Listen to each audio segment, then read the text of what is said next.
in Brazil, in the beginning, just in the beginning of the pandemic, our lab was recognized as an international SARS-CoV-2 reference lab for Americas. And in that beginning, we thought just us and the national surveillance network that we had in the past for influenza surveillance, because when we start to do the surveillance, the national surveillance for SARS-CoV-2 here in Brazil, we keep the same structure of influenza surveillance. So all the 27 federal units, we have a central laboratory that receives samples from different municipalities of the state. In this central laboratory, they perform the real-time PCR, the detection, and after they send the samples for the national reference labs that in that moment, in the beginning of the pandemic, were 3 labs, one of them in Belém, in Pará, that is Instituto Evandro Chagas, and the other one is Instituto Adolfo Lutz in São Paulo, and our laboratory here in Rio de Janeiro. But in this beginning, we saw that with the pandemic, we needed to improve. So we immediately identified inside Fiocruz other institutions that could help us in this genomic surveillance. So it was in this beginning that started the Fiocruz Genomic Network. In that time, it was March 2020. I was in UK working with UCL Genomics and with PGU. I was performing my postdoc with them there. And we were establishing the nanopore sequencing in the platform using an in-house protocol that I have designed the primers. And I sent this design that I designed there in UK to our group here in Brazil. So the first genomes that we produced was using this protocol that in UCL Genomics we did with nanopore sequence, and here in Brazil the group performed with Illumina sequencing. So on April, Fiocruz told me that you need to return and continue your job here in Brazil because we are in a pandemic.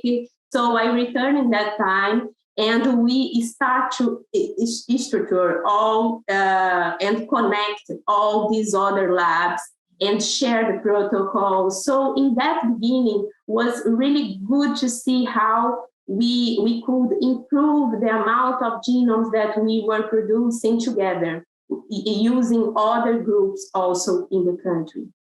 And last year, in the beginning of last year, we decided to improve our protocol. So we changed the in-house protocol for a commercial protocol, and it helped us to produce more genomes in a shorter time. So the hands-on was shorter than when we used it with the in-house protocol, and it makes us to produce more and more genomes.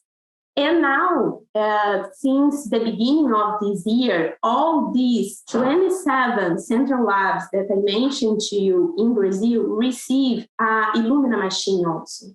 And now we are in a phase that we are sharing this protocol with other groups in Brazil. We are training them here in our lab or in other labs of the network.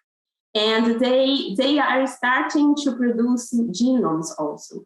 So we became a really strong network to work together.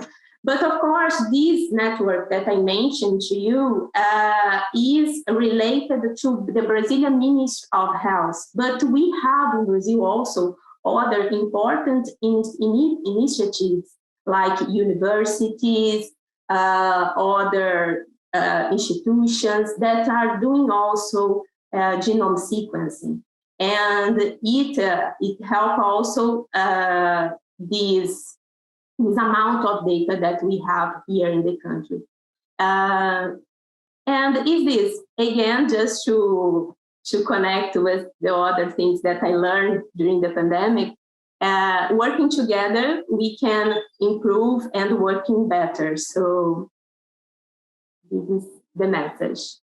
The one major learning lesson for Indian researchers during this pandemic was the participation in national mega projects. So most of Indian researchers, including myself, were used to conducting PI-driven research, addressing major questions in basic and applied biology. However, public health research requires quite a different approach. So this was definitely a big learning experience for most of us.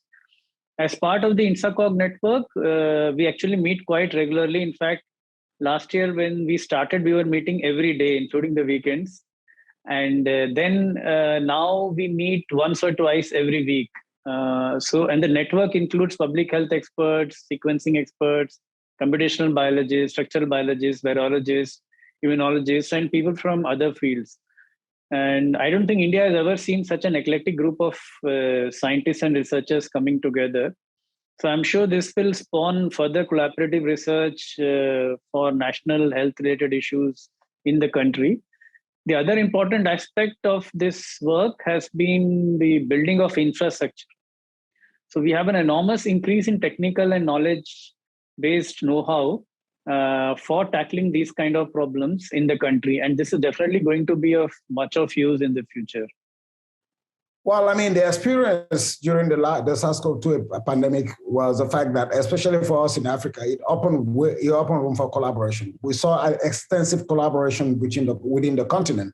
Some of us that had facility to sequence supported countries that did not have facility to sequence. We share protocols between our colleagues here and in South Africa and other African countries. We build capacity. We train a lot of African countries during the epidemic because they could see the value into training and then also the value into sharing knowledge. I think one thing that this pandemic showed was the fact that scientists can work together, not only in Africa but across the globe. You could see exactly what happened with GISED. I mean, the pandemic showed us that scientists, when there are challenges, scientists can come together to address problems. And then COVID was a great example, and that science really has no border, and that people can actually come together to address problems when they are faced with challenges.